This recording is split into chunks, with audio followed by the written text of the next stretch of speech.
So you mean to tell me that I'm going to be able to play SnowRunner on one of these? Actually, yes, that's exactly what I'm trying to tell you. So as of the morning of March 30th, the SnowRunner developers officially confirmed that SnowRunner will be making its way to the Nintendo Switch on May 18th. Now, this is really exciting for a few different reasons. One, because we really had absolutely no idea what was going on with the Switch version for a really, really long time, because if you guys remember, back when we saw the first initial trailers for SnowRunner, they had a Switch version in there. However, after the game released, information about the Switch version got extremely quiet, and we really haven't heard anything at all about it until now. And I do get questions actually in the comments and on the streams, when is SnowRunner coming to Switch? And honestly, up until today, I have had absolutely no answer for that other than we have no idea. But thankfully, as of today, we have an answer, and that is once again, May the 18th. So, with that being said, let me know in the comments down below if you are a Switch player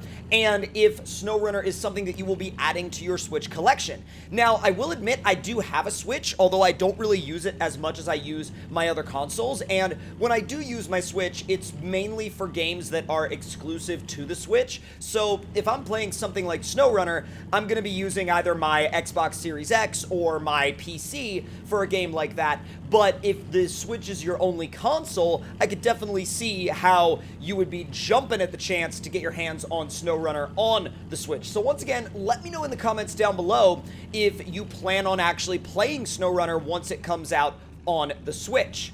Now, one thing that I think is definitely worth noting about this announcement is the fact that they said in their announcement, bring the full SnowRunner experience with you everywhere you go, right?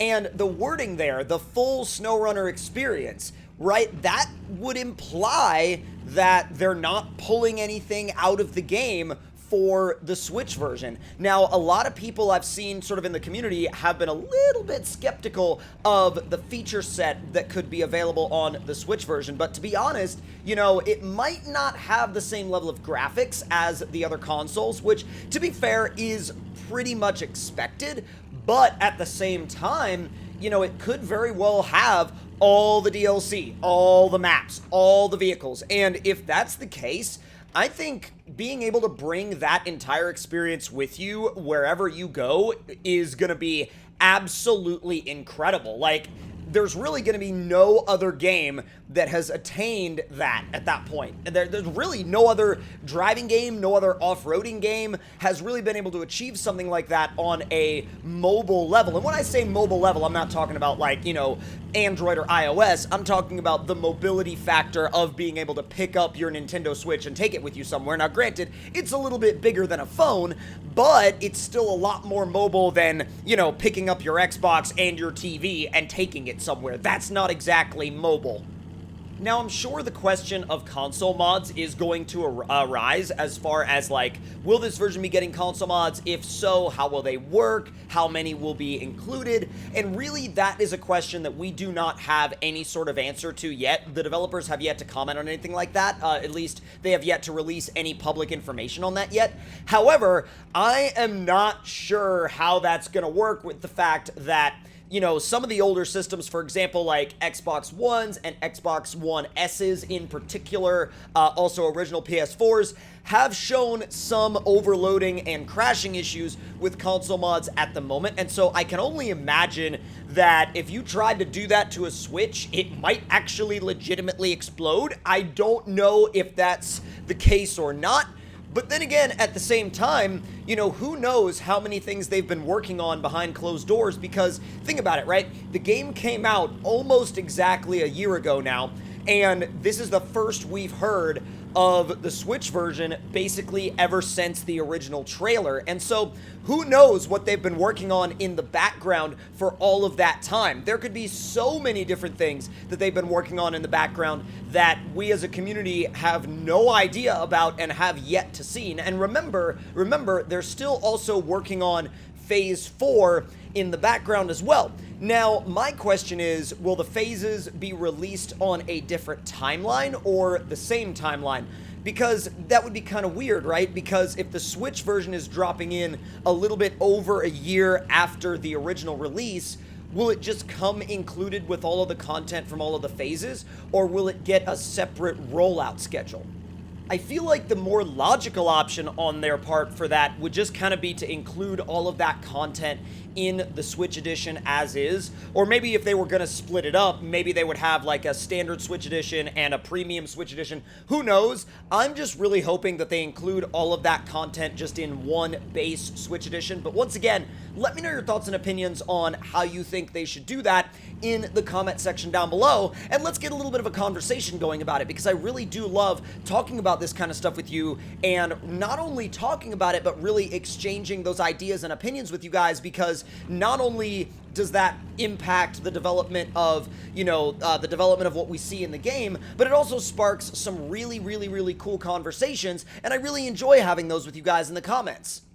Now, to briefly circle back to some other topics real quick, if you have not had the chance to check out the Red Canyon map on consoles yet, make sure you download it and check it out, because that map is now available fully on all consoles. And if you would like to see either my video or multiple streams where we have played on that map, those are all available on my channel. And if a desert environment is something that you've been looking for, or particularly a desert environment with missions or campaign style missions with building and, transporting and hauling and stuff like that, definitely, once again, check out Red Canyon. It's definitely a great place to spend some time and a great place to kind of just like enjoy a campaign style map in an environment that we haven't really seen before, that is really well done. So if you are on consoles and have not yet tried out Red Canyon, I definitely recommend checking it out.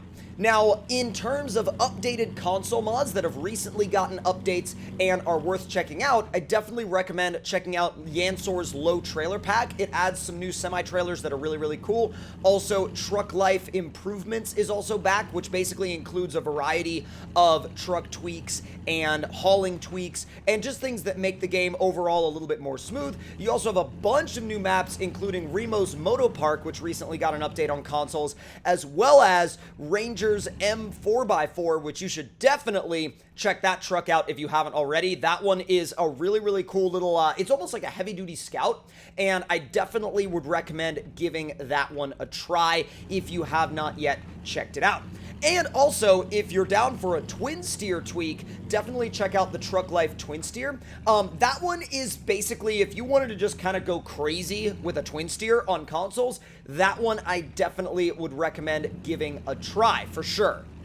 Now, the map we have been driving on in this video is Raglan Creek, and I've never actually been to this side of the river that we're on right now, and one of the biggest things you'll notice is that the complexity and difficulty of the trails definitely goes way up once you get to this side of the river, and it really does promote continued exploration. And as of right now, as of recording this video, this map is not on consoles, although I do hope it'll be on consoles very soon, because once it is, you'll be able to use Red's Bronco, as it is already available on consoles. You'll be able to use it on this map once this map actually drops on consoles. And if you're someone that really enjoys the dynamics of rock crawling, trail riding, especially doing those things with friends, I definitely recommend giving this map a try, because this map really does a good job of mimicking that feel of being in an off-road park and always having a choice on all of these different routes to try. And not only that, pretty much all of the routes on this map can be run in either direction. There's really no quote-unquote wrong way to go on these trails. And, with that being said, you can either have a challenging descent or a challenging climb or whatever it is you want to do, and it really does create a ton of extra replayability, and it also allows you to constantly switch up the type of events that you're having on these trails, and really does make these trails multi-purpose. Although it's really nice though that you're not out here with trail traffic and you won't run into somebody going the other way. So that's always a nice thing to not have to worry about. Definitely a nice thing to not have to worry about. And in closing, I would definitely like to go ahead and say that if you guys are excited for that Switch version, or you have concerns about that Switch version, let me know any and all things about it, or at least anything that you're feeling, in the comments down below. Let me know if you're going to pick it up. Let me know if you've been waiting for a Switch version. Let me know if a Switch version maybe isn't really your thing. And regardless, let me know any and all of those things in the comment section down below. And of course, thank you guys all for watching. And also, if you guys would like to tune in to our stream streams. We stream every Monday, Wednesday, and Friday, beginning at noon Eastern Standard Time. And with that being said, hope you all enjoyed this video, and I will see you guys in the next one. Talk to y'all later, and I hope you guys enjoyed.